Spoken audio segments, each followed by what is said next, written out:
Deus abençoe o nosso querido amigo pastor Ed Cleito. Deus abençoe todo o ministério de jovens, tá bom? Por esse belíssimo trabalho.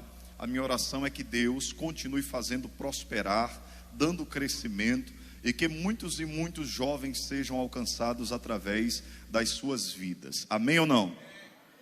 Ok. Capítulo 8 do Evangelho segundo escreveu São Mateus, a partir do verso de número 1, diz-nos assim o texto sagrado: E descendo ele do monte, seguiu-o uma grande multidão. E eis que veio um leproso e o adorou, dizendo: Senhor, se quiseres, podes tornar-me limpo. E Jesus, estendendo a mão, tocou-o, dizendo: Quero, ser limpo. E logo ficou purificado da sua lepra. E disse-lhe então Jesus: Olha, não digas a alguém, mas vai e mostra-te ao sacerdote e apresenta a oferta que Moisés determinou para lhe servir de testemunho. Feche seus olhos, por favor, incline a sua fronte. Peça que Deus seja bondoso para conosco e através da sua palavra Ele fale aos nossos corações. Pai, bendito seja o teu santo nome.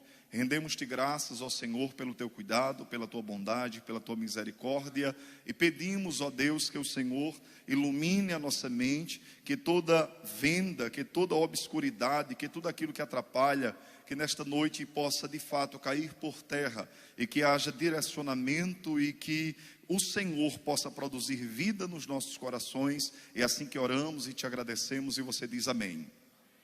Queridos, quando nós nos propomos a falar acerca de dilemas da alma, eu confesso-lhes que Mateus capítulo 8 é uma das passagens que logo me salta aos olhos, porque nós temos aqui um dos encontros mais poderosos e interessantes de toda a história. Perceba que a Bíblia não nos dá muitos detalhes acerca da vida deste homem, tipo nome, origem, cidade, de onde ele veio. Apenas apresenta-nos o dilema que ele estava enfrentando, que ele estava vivenciando. Ele era um leproso. A própria terminologia lepra naquela época era usada para vários tipos de problemas de pele. Mas em suma, a lepra era uma doença que trazia sobre aquele que era diagnosticado com a tal vários tipos de segregação. Quando alguém recebia o diagnóstico de lepra, não apenas por meio dos médicos, mas também através de sacerdotes, ele sofria alguns problemas que eram inevitáveis e diga-se de passagem, aterradores. A lepra, ela era uma doença a priori incurável. Não havia expectativa de cura. Se possivelmente este homem, se ele tivesse dinheiro, ele não serviria de nada, porque não havia expectativas na medicina de então. Percebam uma coisa, a lepra trazia várias segregações, e a primeira delas era a segregação social. Segregação social porque o leproso era obrigado a sair do seio da sociedade, literalmente, e habitar, residir em arraiais que ficavam distantes. Então, primeira coisa, se houvesse um censo na cidade de Jerusalém, já que era um judeu, ele não participaria, ele não era contado, ele não era lembrado, ele não era nem sequer tido como alguém, um indivíduo, alguém dotado de características e singularidades. É apenas alguém leproso, apenas isso. A lepra, em segundo lugar, também trazia segregação familiar. Você imagina o que é você ser diagnosticado com uma doença na qual não tem cura nem expectativas de tratamento, e mesmo assim você não pode ter consigo o apoio da sua família. Eu acredito que os piores momentos da nossa vida, por mais difíceis que sejam, quando nós temos a nossa família ao lado, logo isso torna-se mais fácil, ou pelo menos um pouco mais tranquilo de ser enfrentado. Então, um diagnóstico, por mais difícil que seja, quando você tem o seu familiar, quando você tem o seu ente querido, seu pai, sua mãe, sua esposa, seu amigo, pessoas ali mais próximas para lhe estender as mãos, logicamente o caminhar tende a tornar-se um pouco mais fácil. Todavia, este homem não tinha mais a presença da sua família. Ele perdera logicamente o apoio sistemático de todos os seus, porque a lepra também trazia sobre eles tamanha dor. E em terceiro lugar, a lepra também trazia segregação religiosa. Então perceba, segregação social, segregação familiar e a pior de todas, que era a segregação religiosa. Por que eu digo a pior? Porque sendo um judeu amava e era obrigatório a todo judeu, pelo menos 3 vezes no ano, comparecer em Jerusalém, participar do templo. Aos 12 anos ele participava de uma cerimônia chamada Bar Mitzvah, que era um momento em que ele passava para a maioridade e demonstrava todo o conhecimento da lei, da Torá. Então um judeu amava a questão religiosa e ele não poderia mais participar de cultos. Ele era impossibilitado de ir ao templo, de adorar a Deus. Dentro dessa conjuntura litúrgica de Israel, ele não participava. Para que vocês tenham ideia, a lepra era uma doença que aquele que era acometido pela mesma era obrigado a, se saísse do arraial, ele tinha que sair com o cabelo desgrenhado, barba desgrenhada, colocava-se um sino na cabeça, cobria a parte inferior dos lábios, e se porventura alguém se aproximasse, ele começava a gritar: não se aproxime, porque eu sou leproso.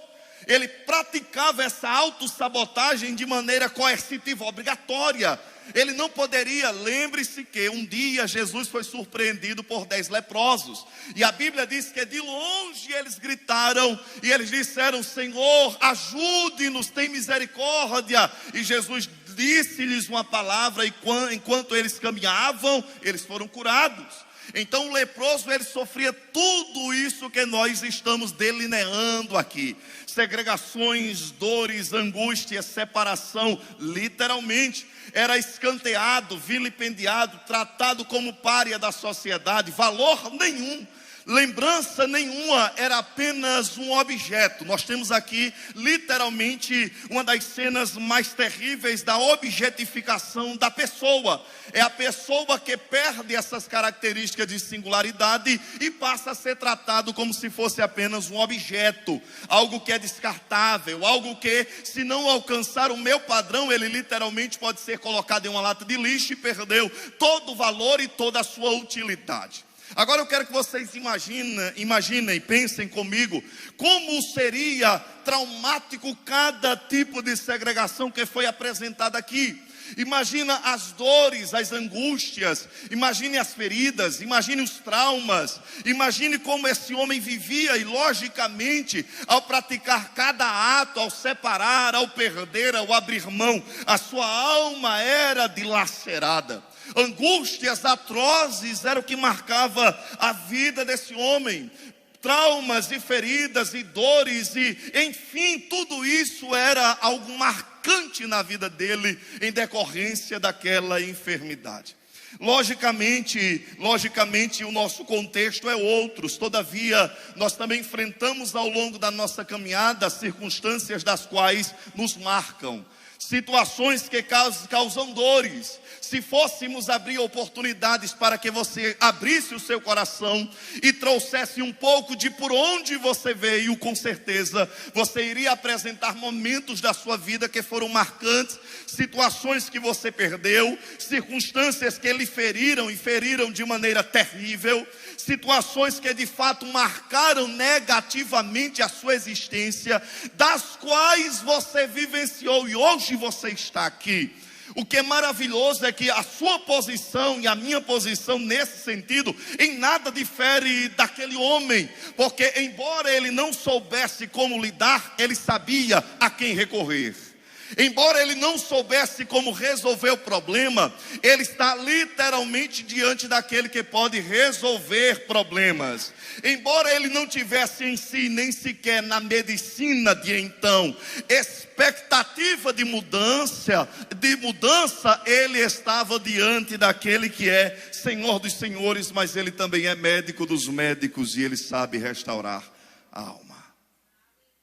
Esse homem, ele se aproxima de Jesus, e o aproximar-se de Cristo literalmente pressupõe algumas coisas que são-nos muito úteis para a nossa meditação. A primeira coisa que eu observo é que, após Jesus pregar o sermão da montanha, ele está descendo do monte, e quando ele vai descendo do monte, ele é surpreendido por este homem. Primeira coisa que eu destaco na vida dele, que nós também devemos colocar em prática se queremos ser tratados intimamente. Primeira coisa é que ele se aproxima de Jesus, ou ele veio a Jesus com confiança.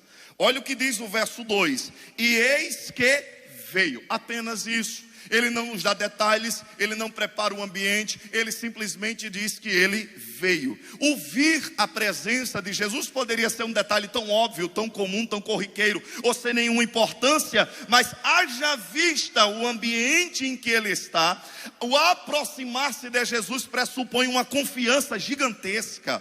Por quê, queridos? Logicamente ele sentiu um amor, uma ternura em Jesus, que permitiu aproximar-se sem temer represálias, sem temer ser apedrejado ou sofrer qualquer tipo de reprimenda. De alguma maneira ele sabia que Jesus não era igual aos fariseus da época, que teriam o maior prazer de pegar uma pedra e tacar nele, jogar nele. Todos teriam prazer de fazer isso, mas ele sabia, ou percebeu, ou enfim subentendeu que Jesus não fazia isso. Jesus não tinha medo dele, Jesus não tinha nojo dele, repulsa dele. Ele se apresenta e se aproxima com confiança. Ele não grita de longe como o script mandava, ele se aproxima de Jesus. Ele não auto-sabota-se mais uma vez ao dizer de longe: ei, eu sou leproso. Não, ele se aproxima de maneira confiante. Ele não hesita, ele não teme, ele não receia, ele não pensa duas vezes, ele simplesmente se aproxima. Ele subentende que Jesus poderia lidar com as suas necessidades mais ocultas da alma, as situações que não estão tão aparentes e visíveis, mas confiantemente ele se aproxima de Jesus. Eu acho maravilhoso isso aqui, irmãos, porque nós também podemos aproximar-se de Cristo com a mesma confiança que este homem, com a mesma convicção que este homem, com a mesma certeza experimental na nossa alma. Você não precisa temer, você não precisa recear, você não precisa duvidar, você não precisa questionar ou pensar que Cristo não vai te aceitar. Haja vista as muitas crises e dores e angústias e perturbações que você traz na sua alma, mas o convite para você é esse: aproxime-se de maneira confiante da presença dele, aproxime-se de maneira convicta, ciente de que ele sim, ele é a maior expressão de amor, de afeto, de carinho, de desvelo. Ele não vai tacar pedra em você, ele não vai dizer você é um fraco, não, ele vai olhar para você e vai dizer: vinde a mim, todos que estão cansados e sobrecarregados, porque eu vos aliviarei. Ele se aproxima com confiança. Diga assim: aproximar-se com confiança. Segundo lugar, ele aproxima-se também de maneira reverente. Olha o que diz o verso 2 ainda, a parte B do verso 2: e eis que veio um leproso e o adorou. Ele fez o que, igreja? Ele fez o que? Adorou. É interessante que a sua ousadia, a ousadia que serve como mola propulsora ou combustível para se aproximar, não estava respaldada em uma presunção: ele vai ter que me receber. Não, é uma atitude humilde e de adoração. Quando ele se aproxima, ele prostra-se. A palavra que é usada aqui no grego é um termo proskuneu. Essa expressão indica colocar a face no chão. Literalmente é isso. Adorar aqui é descer do pedestal, é colocar o rosto no chão, é humilhar-se ao extremo. A atitude deste homem aqui não é apenas de alguém que reconhece que ele é alguém digno de respeito, não. Ele está reconhecendo que está na presença do Senhor. Quírios. Ele reconhece que está na presença de Deus. Ele reconhece que está na presença daquele que literalmente tem poder para restaurar a sua vida. Ele se aproxima e se aproxima de maneira reverente. Perceba uma coisa: havia homens judeus, fariseus, religiosos, que a despeito do exterior ser belo, impactante, se aproximavam de Jesus de maneira altiva, soberba, presunçosa. Por cima, esse homem estava cheio de lepra, mas ele se aproxima de maneira reverente e se humilhando na presença do Senhor. É assim que nós devemos nos aproximar dele, de maneira reverente. Pastor, o Senhor não conhece a minha vida. É claro que eu não conheço, mas você que se conhece, conhece a sua vida, sabe da sua demanda, da sua necessidade, e sabe como você deve se aproximar dele. Enquanto eu estava ali sentado, eu observava algumas pessoas, a maneira como adorava, a maneira como exaltava, a maneira como engrandecia, e eu comecei a pensar: meu Deus, eu sei o que é isso. É porque essa pessoa entende de onde veio, por onde passou, de onde Deus tirou. Ela poderia estar em qualquer ambiente, em qualquer lugar, poderia não estar aqui, mas a mão de Deus está sobre a vida dela. Então é bom que nós não olhemos para os outros de maneira indiferente, porque só ela e Deus sabe por onde ela passou. Por isso, se aproxime dele de maneira reverente. Por isso, se aproxime dele com espírito de adorador. Se você está comigo nessa palavra, levante a sua mão e dê pelo menos um glória a Deus. Aproximar-se de maneira reverente, reconhecendo quem ele é, reconhecendo que ele é Senhor. É Pai, mas é Senhor. É amigo, mas é Senhor. É aquele que está comigo todos os dias, mas é Senhor. Reverência é a maneira como nós devemos nos aproximar dele. Terceiro lugar, se eu quero que ele lide, que ele trate com as minhas demandas mais íntimas, eu preciso também me aproximar com humildade. Diga assim comigo: de maneira humilde devemos nos aproximar. Por que eu digo isso? Se você observar, ao invés dele se aproximar e dizer: Senhor, tu tens que me curar. Hoje em dia, o que é pregado por aí é exatamente isso. Colocam dentro da pessoa uma capacidade e um poder que ela não tem. Então, por exemplo, dar ao ser humano o poder de decretar, determinar, bater o pé, dizer: ó, tem que ser assim, eu boto Deus na parede, ele tem que fazer. Não, isso não é evangelho. O evangelho verdadeiro, ele mostra a nossa condição. Quando nós reconhecemos a nossa pequenez, as nossas limitações, as nossas fraquezas, as nossas fragilidades, nós estamos prontos para receber de Deus aquilo que ele tem para as nossas vidas. Ele se aproxima e o verso 2 diz assim: perceba, Senhor, se quiseres. Senhor, se quiseres. Ele sabe, eu não tenho uma agenda de Deus, eu não mando em Deus, eu não determino nada, eu não decreto nada. É se o Senhor quiser. Lembre-se que o próprio Jesus nos ensinou isso também na oração do Pai Nosso. Ele diz: quando orares, vocês dirão: assim seja feita a tua vontade, assim na terra como nos céus. É submeter-me à vontade dele. O próprio Jesus, em um dos momentos de maior agonia da sua vida, que foi o momento em que ele estava lá no Getsemane, prensa das oliveiras, ele orou angustiado e ele disse: não seja feita a minha vontade, mas a tua vontade seja feita. A nossa postura tem que ser exatamente a mesma postura deste homem. Uma postura humilde, uma postura que reconhece a sua necessidade, uma postura que percebe-se pequeno, diminuto, falho, fraco, de baixo. Afinal de contas, quem é Deus é Ele, quem é soberano é Ele, quem é Senhor é Ele, quem manda na sua vida é Ele, quem guia a tua história história é Ele. A tua vida, a tua história não é guiada pelo acaso, nem por acontecimentos aleatórios do acaso. Existe um Deus, uma mão invisível, que guia a tua vida, conduz a tua história. E logicamente por isso, de maneira humilde, aproxime-se dele e reconheça que Ele é poderoso. A Bíblia nos diz: humilhai-vos, pois, debaixo da potente mão do Senhor, para que a seu tempo Ele vos exalte. A Bíblia diz que os que se humilham serão exaltados. Olha que coisa tremenda, quando você se humilha, quando você se aproxima de Deus, e você diz: Senhor, perceba como eu sou pequeno, eu falhei, eu errei, fracassei, a minha alma está doendo, gritando. Mas Deus olha para essa postura de humildade e diz: é isso que eu quero ouvir dos seus lábios. Você pode dar um glória a Deus por isso. Em quarto lugar, além de se aproximar de tais maneiras, ele também veio a Jesus com uma fé tremenda.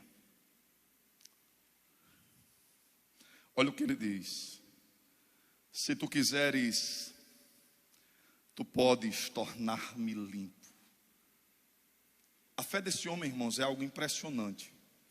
Impressionante. Porque ele está crendo que Jesus pode fazer aquilo que a medicina não fazia na época. Ele está crendo que Jesus pode curar da lepra. E quando Lucas narra a mesma história, diz que aproximou-se de Jesus um homem cheio de lepra, ou seja, um homem em estado terminal. Esse é o sentido. Mas ele está dizendo: eu sei que tu podes. Não existe causa perdida para ti. Não existem problemas insolúveis para ti. Não existem situações e circunstâncias das quais tu não possas resolver. Eu digo a mesma coisa para você nessa noite. Não importa, independente das dificuldades, aflições e angústias, independente do cenário, do ambiente, independente de qualquer coisa, não existe nada perdido para o seu Deus. Não existem situações que Ele não possa mudar. Não existem circunstâncias que Ele não possa mudar o curso completamente. Às vezes nós pensamos que porque vivenciamos, experienciamos certas coisas, a nossa vida será lógica e obviamente determinada por isso. Meu Deus, eu estou fadado a isso. É a minha vida, é a minha história. Era porque Jesus entrou na história.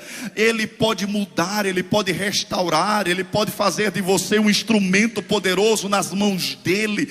Independente de tudo aquilo que você vivenciou, Deus, Ele pode sacar bens maiores no meio das piores desgraças que você possa imaginar, as piores situações que você já possa ter vivenciado. Deus é soberano para sacar bens maiores e utilizar de tais situações para a glória dEle. É por isso que Deus nos une, é por isso que Deus nos aproxima, é por isso que Deus nos reúne, é por isso que nós estamos aqui adorando a Deus, porque a despeito de tudo aquilo que nós vivenciamos, existe um Deus poderoso, e esse Deus, para esse Deus não existe causa impossível. Levante a sua mão que eu quero liberar essa palavra sobre a sua vida. Deus está dizendo para pessoas aqui que chegaram nessa noite, adentraram por essas portas e disseram: Deus, eu não sei mais o que fazer. Eu já procurei a ajuda de um, de outro, de terceiros, mas ninguém consegue lidar com as minhas aflições. As demandas parecem saltar de todos, mas existe um Deus que te trouxe aqui e disse: não existe causa perdida para mim. Ele é o El Shaddai, Ele é o Deus Todo-Poderoso, Ele é o Deus que pode reverter qualquer quadro, Ele é o Deus que pode mudar qualquer situação, Ele é o Deus que pode transformar qualquer cenário. E se eu fosse você, eu já estava dando glória a Deus nessa noite, porque enquanto você recebe essa palavra, Deus está gerando vida em ambientes de morte. Aleluia, aleluia. Senhor, se tu quiseres, tu podes tornar-me limpo. Tu podes tornar-me limpo. Olha o que é formidável aqui. Antes de Jesus mudar a realidade deste homem, Marcos, que é o evangelista que mais fala acerca dos sentimentos de Jesus, escute isso. Ele diz assim acerca do mestre: e Jesus moveu-se de íntima compaixão. Jesus moveu-se de íntima compaixão. O interior de Jesus se contraiu. Ele literalmente se colocou no lugar daquele homem. Isso é maravilhoso, irmãos, porque Jesus não é alguém insensível, apático, indiferente, alheio, distante. Ele é alguém que literalmente sabe o que é sofrer. Isso é maravilhoso. Talvez você já tenha dito: ninguém me entende. Jesus te entende. Talvez você possa até dizer: não, as pessoas olham para mim e pensam que é sensacionalismo, birra. Mas existe alguém que te entende. Ele sabe o que é sofrer. Quando nós passamos pelas piores crises existenciais, quando nos defrontamos com a noite escura da alma, ou até mesmo com os nossos vales de sombra e morte, nós podemos confiar que o mesmo Deus, o Deus a quem servimos, Ele não é alguém indiferente, apático, alheio, distante. Eu gosto de falar da soberania e da grandeza e da majestade de Deus, mas eu também preciso entender que esse Deus que é transcendente, Ele é imanente.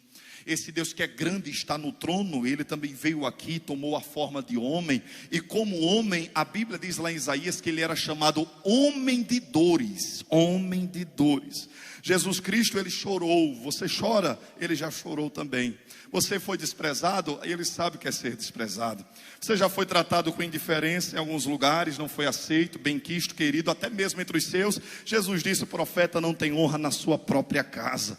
Você já foi desacreditado no meio de alguns. Ele sabe o que é ser desacreditado, vilipendiado, humilhado, colocado de canto, tratado como se não tivesse valor algum, e até mais, chamado de Beelzebul por aqueles que eram as autoridades judaicas da época. Jesus sabe o que é tudo isso. Ó, irmãos, quando você passa, quando você chora, quando você se angustia, quando você se desespera, quando você diz: eu estou com vontade de morrer, Jesus Cristo um dia chamou os 12, chamou 3 no canto e disse: olha, ora por mim, porque a minha alma está angustiada até a morte. Eu sei o que é angústia, eu sei o que é choro, eu sei o que é dor, eu sei o que é lágrima, eu sei o que é desprezo, eu sei o que é humilhação, eu sei o que é vilipêndio.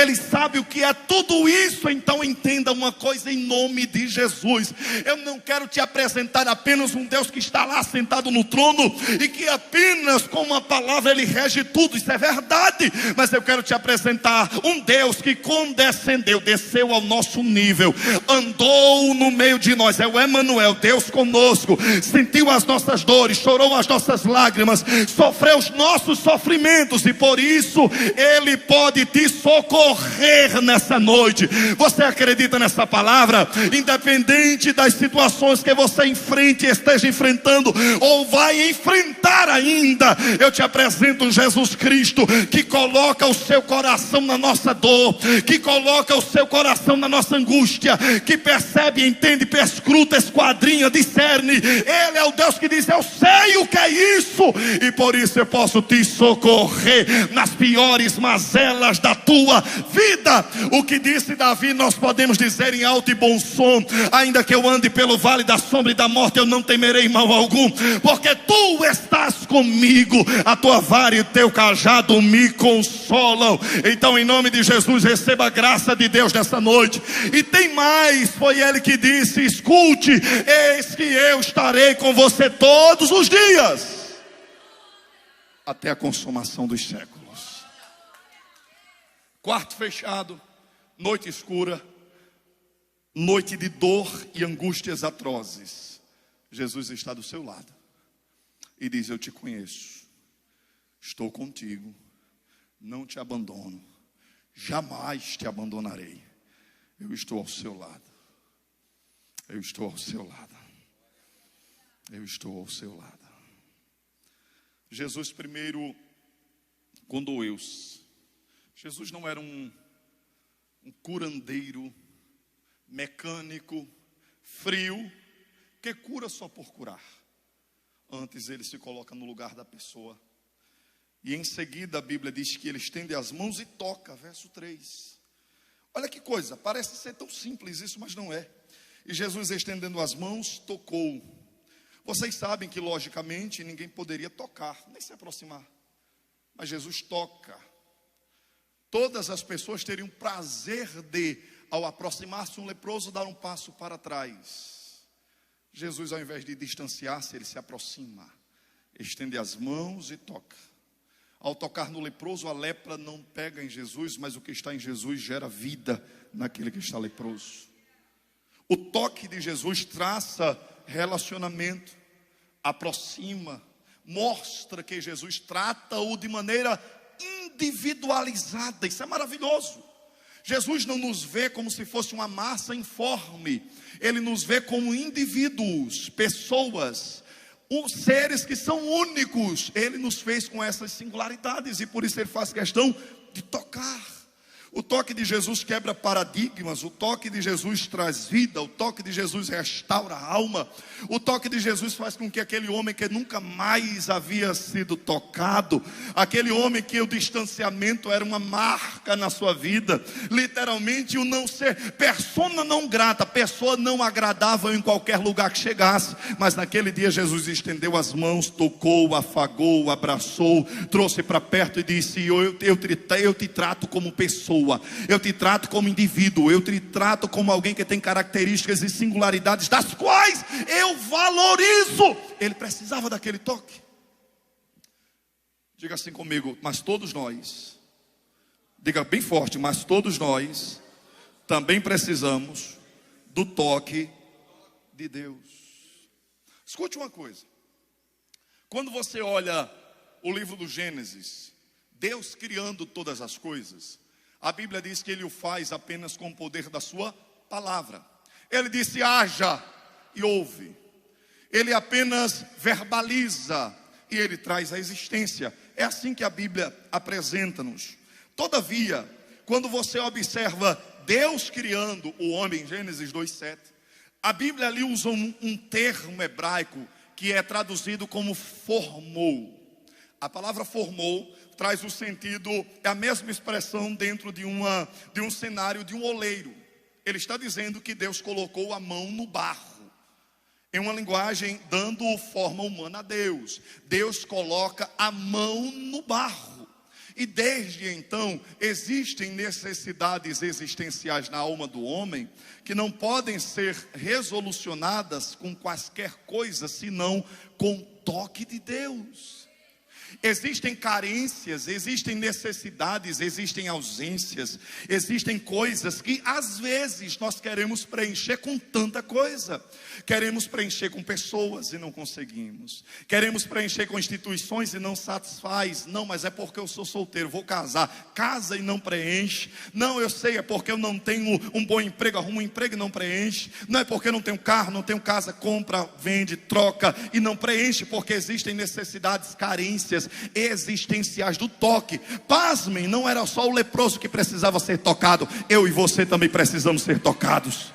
Não era só ele que precisava que Deus estendesse as mãos para restaurar-lhe da lepra. Nós também precisamos. Agora deixa eu te dizer uma coisa maravilhosa. O próprio Deus disse: os meus ouvidos não estão agravados, nem as minhas mãos encolhidas. Olha o que ele está dizendo: eu tenho predisposição em tocar vocês.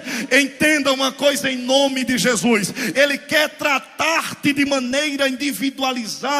Ele quer cuidar de você de maneira personalizada. Ele não te olha como coisa, ele não te olha como massa, ele não te olha como um objeto, ele te olha como uma pessoa criada à imagem e semelhança dele, que tem carências interiores das quais nada pode resolver a não ser a mão poderosa de Deus. E nessa noite ele te trouxe aqui para te dizer isso: eu sou Deus que quero restaurar tua alma, quero curar tuas feridas, quero lidar com as tuas realidades interiores. Teu pai não sabe, tua mãe não sabe, teu pastor não sabe, teus amigos não sabem, mas ele é o Deus que te conhece. O salmista no Salmo 139 diz: tu me sondas e me conheces o meu deitar e o meu levantar. É como se você pegasse uma camisa e virasse pelo avesso. É isso que Deus faz. Ele te vê, te compreende. Ele é um Deus que te entende, te vislumbra, te percebe, te esquadrinha. A tua alma está nas mãos de Deus.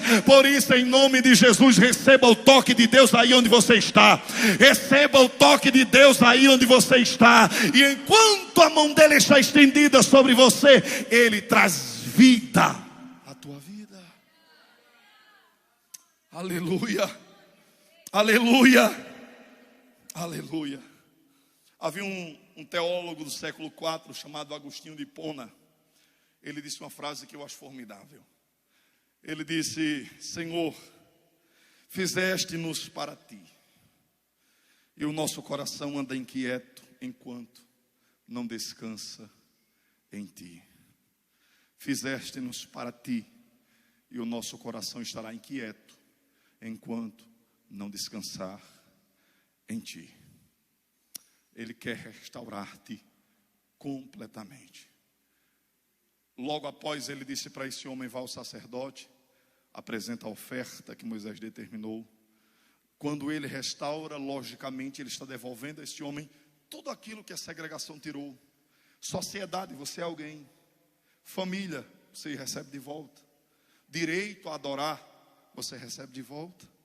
Restaurei você completamente, porque você não é as suas feridas, você não é as suas dores, você não é os seus traumas.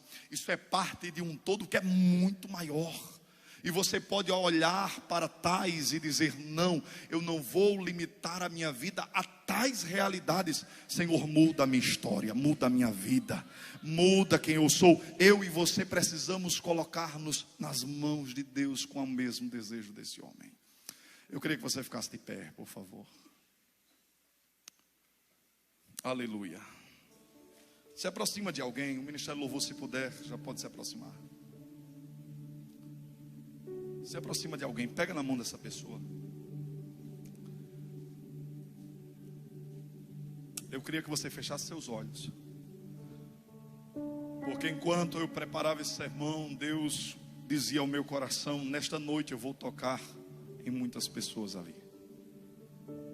Eu não tenho dúvidas de que o Espírito Santo está tocando na alma de pessoas aqui. Ele sabe como você chegou, Ele sabe por onde você veio, quais caminhos, quais realidades, quais feridas marcam a tua história. Mas existe um Deus que quer mudar você completamente. Ele quer te devolver aquilo que tudo isso te roubou. Ele quer colocar de volta nas tuas mãos. Senhor Deus, bendito seja o teu santo nome, Deus. Graças te damos pela tua palavra. Nós nos aproximamos de maneira reverente. Estamos pisando com temor e tremor, porque sabemos que o lugar é santo. Tiramos as sandálias dos nossos pés e reconhecemos a nossa pequenez. Nos aproximamos com confiança, com humildade. Nos aproximamos com fé. Temos fé que o Senhor não nos reúne debalde, em vão, sem propósito. O Senhor reúne-nos com objetivos bem estabelecidos. Deus, em nome do teu Filho Jesus, visita cada um dos teus filhos que aqui está. Aqueles que também nos acompanham, Senhor, através do canal da igreja. Pai, que a tua graça de Deus possa alcançá-los nesse momento. Eu queria que você abrisse o seu coração e os seus lábios e começasse a adorar a Deus nessa noite. Abra os seus lábios para adorar a Deus nessa noite. Abra os seus lábios para adorar a Deus nessa noite. Abra os teus lábios. Abra os teus lábios. Faz barulho de adoração a Deus nessa noite. Sinta-se livre para adorar. As tuas dores não vão silenciar-te. As tuas experiências do pretérito não vão calar a tua voz. Seja livre para adorar nessa noite, meu filho. Em nome de Jesus, cadeias são quebradas agora. Em nome de Jesus, grilhões são quebrados agora. Seja livre, seja livre, seja livre, seja livre, seja livre, seja livre, seja livre, seja livre. Todo peso está caindo por terra agora. Aquilo que estava te prendendo, te limitando, aquilo que estava obstaculando a adoração, abre a tua boca para adorar a Deus nessa noite. Oh! Tudo que tenho te entrego, Deus. Aleluia! Vem limpar mãos purificar meu coração, que eu ande em tudo. Aleluia! Que tu tens pra mim. Levante as tuas mãos, abre os teus braços e diga: eis-me aqui, rendido estou.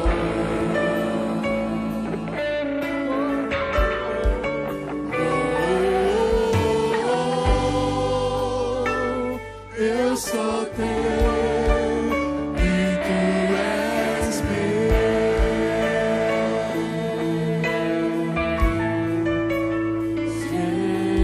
Jesus. quem pode abrir a boca e glorificar a Deus nessa noite? Então abre os teus lábios, meu filho, e faz barulho de adoração a Deus.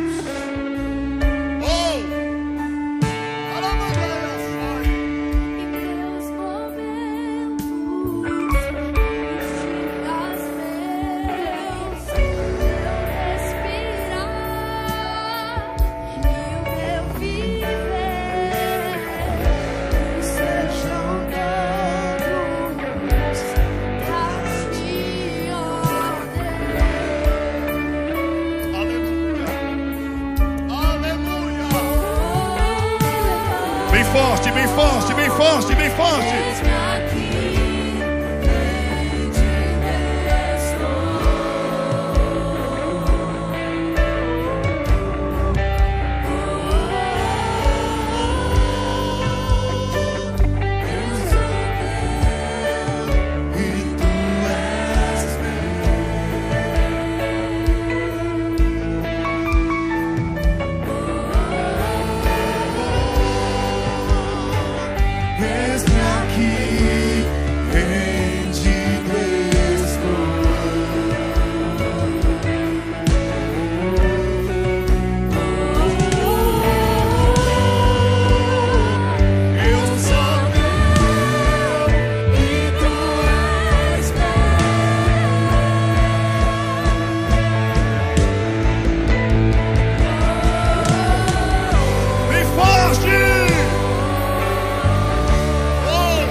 Você é livre para adorar o seu Deus nessa noite. Em nome de Jesus, receba cura na sua alma. Receba cura na sua alma. Receba vida no teu ser.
Com as duas mãos levantadas, eu queria que por 30 segundos você fizesse barulho de adoração ao seu Deus nessa noite.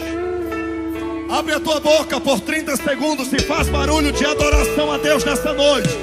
Enche essa casa de adoração nessa noite. Enche essa casa de louvor. Enche essa casa de adoração. Enche esse ambiente de glória. Diga a Ele: Deus, eu preciso da tua presença. Eu preciso da tua graça. Eu preciso do teu Espírito. Abre a tua boca, meu filho, e adore a Deus nesta noite. E enquanto você adora, seja visitado por Ele agora. Agora.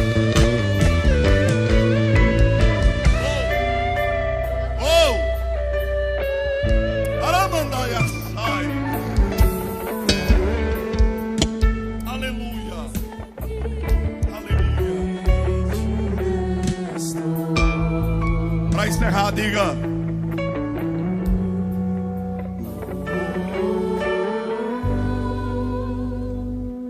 eu sou teu e tu és meu. Dê uma linda salva de palmas ao Senhor.